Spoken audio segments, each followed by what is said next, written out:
are too.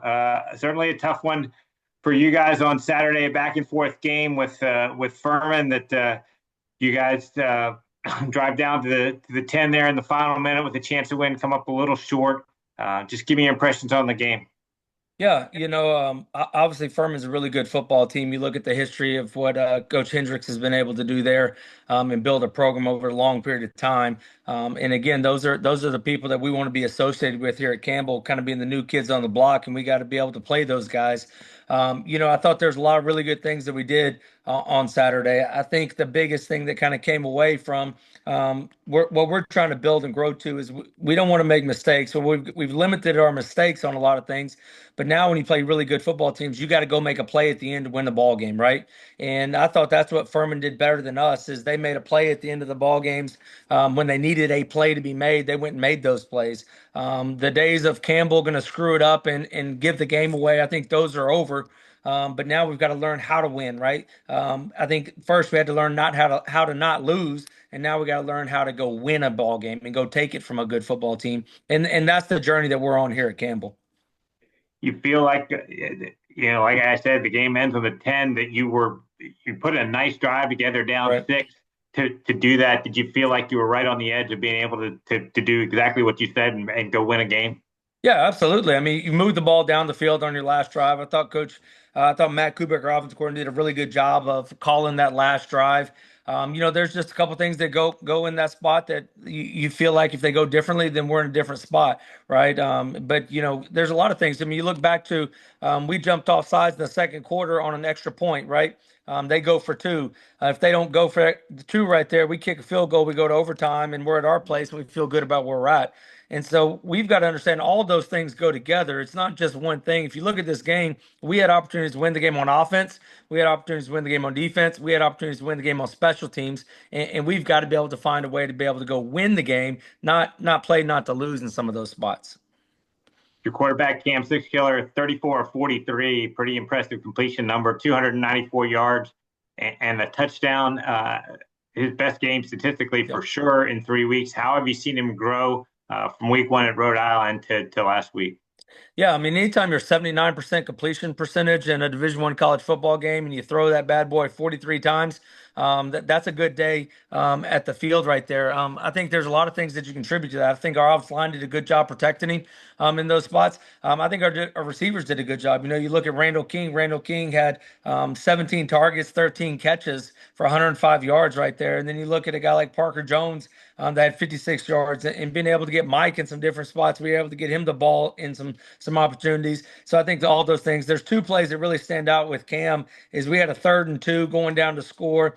He scrambles around, keeps the play alive, keeps his head about him.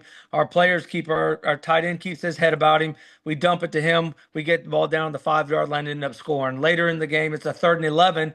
He keeps the play alive with his feet, keeps his head about him, works downfield, dumps it down to Parker out in the flats, conversion right there that led to a touchdown. Those are gutsy football plays, right? And you got to be a football player to make those plays. It doesn't always work out exactly like you plan, but you got to go be a football player. And I thought Cam did a really good job. You take away those two plays right there, we're not in the opportunity to go win the ball game at the end. And that kid did a heck of a job getting us in those spots.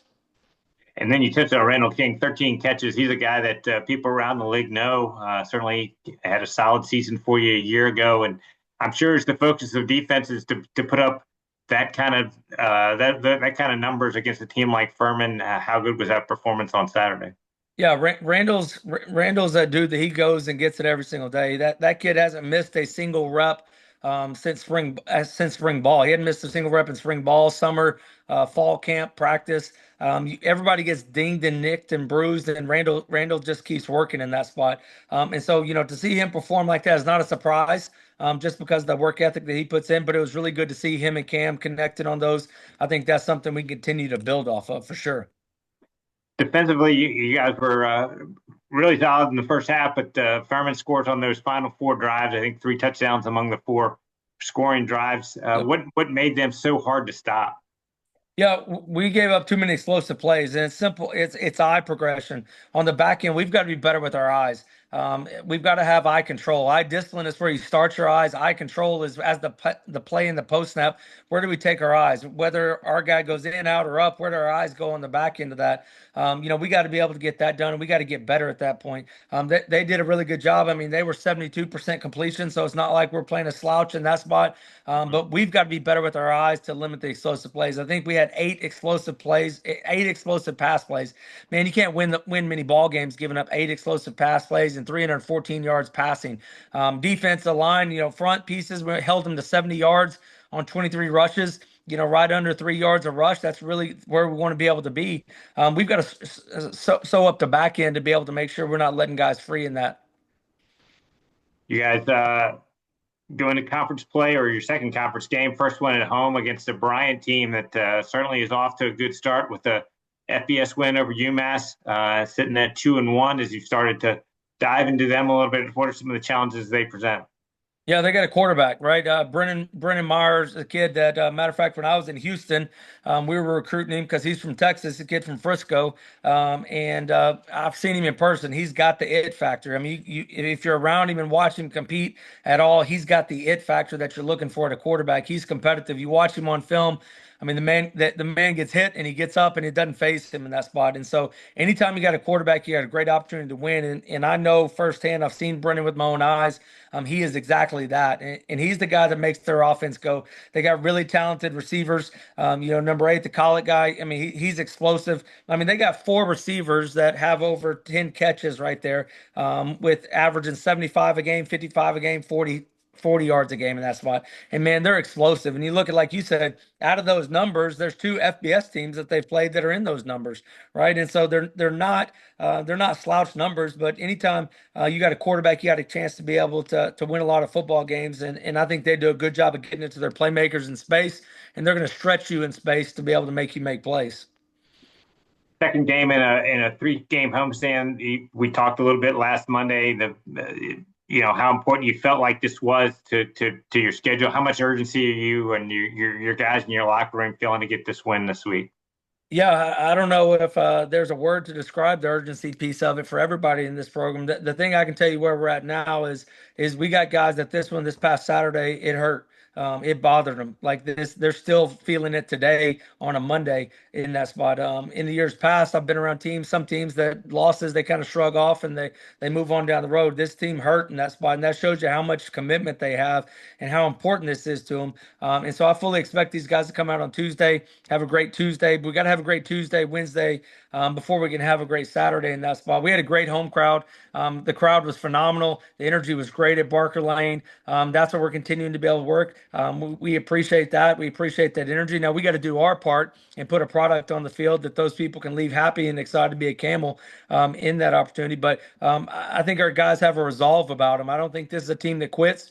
I don't think this is a team that blames. I think this is a team that just is going to go back to work, and we're going to find a way to make those plays. And I believe in that. And it's our job as coaches to help them to be able to do that. And this is a we, us, and our thing. This is not them or they or anything like that. It's a we, us, and our. And only we, us, and our are going to help us go win a football game. One or two things, Keith, that you feel like you guys got to do well on Saturday to get a win? Yeah, eliminate the explosive play on defense. Make them go down the field and be able to earn it in those opportunities. Like I said, 8 explosive plays this past week. We can't win football games like that. We got to be able to put pressure on the quarterback, right? For them on defense, the quarterback is the answer. We've got to make him uncomfortable with the different looks he's getting, but then also the physical uncomfortableness. So we got to be able to get to him in that spot. And then on offense, I think we got to continue to click and be able to get better. There's plenty of opportunities. We missed opportunities for big plays, explosive plays, that we can't miss those, and we got to be better at those opportunities. And so I think it's going to come down to that. But then at the end of the day, we got to find a way to finish. Now, this is the first time since we've been here we had 2 opportunities in the fourth quarter where we're up. Last year, we weren't up in the fourth quarter, right? Now we've been twice up in the fourth quarter. We got to learn, and we got to be able to practice to go finish somebody, and we got to have the urgency to be able to go finish. That's going to be the key to it. Here at Campbell, we've never been up on people in the fourth quarter against good football teams in the fourth quarter, and we've had opportunities twice now. We've been in those spots. We're learning from those opportunities, and I expect, and I'm looking forward for our guys the opportunity to be able to go show what they've been able to learn, because we're getting better in those opportunities, and it's there. We just hadn't gotten the result that we wanted, and we just got to keep on in that spot. All right, Braxton.